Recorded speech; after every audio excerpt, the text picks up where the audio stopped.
إن الحمد لله وحده والصلاة والسلام على من لا نبي بعده أما بعد।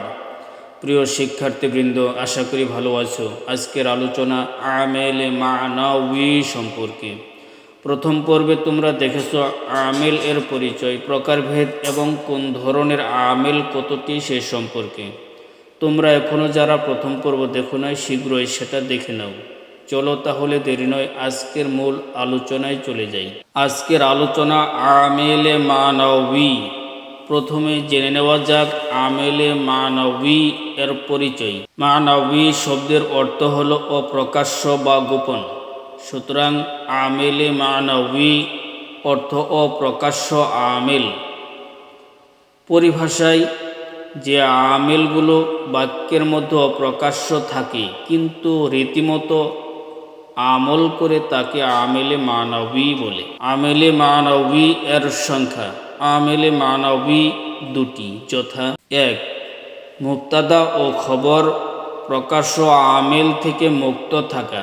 এক্ষেত্রে ইবতিদাকে উজ্জ আমেল রূপে গণ্য করিয়া মুবতাদা ও খবর এর শেষ বর্ণে পেশ দেওয়া হয়। উদাহরণ: জাইদুন কাইমুন। আলোচ্য উদাহরণে জাইদুন শব্দটি মুবতাদা এবং কাইমুন শব্দটি খবর। ইহা প্রকাশ্য আমেল থেকে মুক্ত হওয়ায় ইবতিদা এর কারণে পেশ বিশিষ্ট হয়েছে, অর্থাৎ জাইদুন কাইমুন এগুলোর আগে প্রকাশ্য কোনো আমিল নাই বিধায় এগুলো পেশ বিশিষ্ট হয়েছে। কোনো আমিল প্রথমে না থাকার কারণে এগুলো আমেলে মানবী হয়েছে। 2.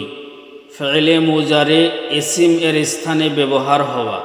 এমতাবস্থায় ফেলে মুজারে এর আগে নসব ও জজম প্রদানকারী কোনো আমেল, যেমন আন, লান, লাম, লাম্মা এ জাতীয় আমেল না থাকায় ফেলে মুজারে পেশ বিশিষ্ট হবে। যেমন জাইদুন ইয়াদরুসু।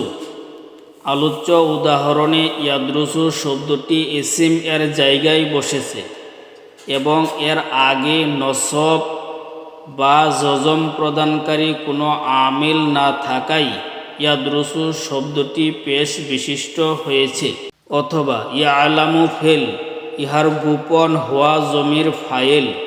মূলত শব্দটি ছিল হুয়া ইয়ালামু, যেখানে ইয়ালামু শব্দটি ইসিম এর জায়গায় বসেছে এবং এর আগে নসব বা জজম প্রদানকারী কোনো আমিল না থাকায় পেশ বিশিষ্ট হয়েছে।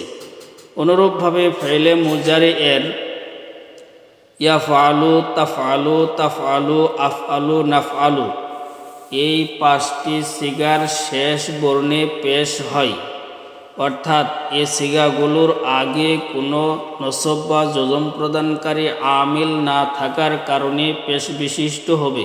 এগুলো হলো আমেলে মানাবী।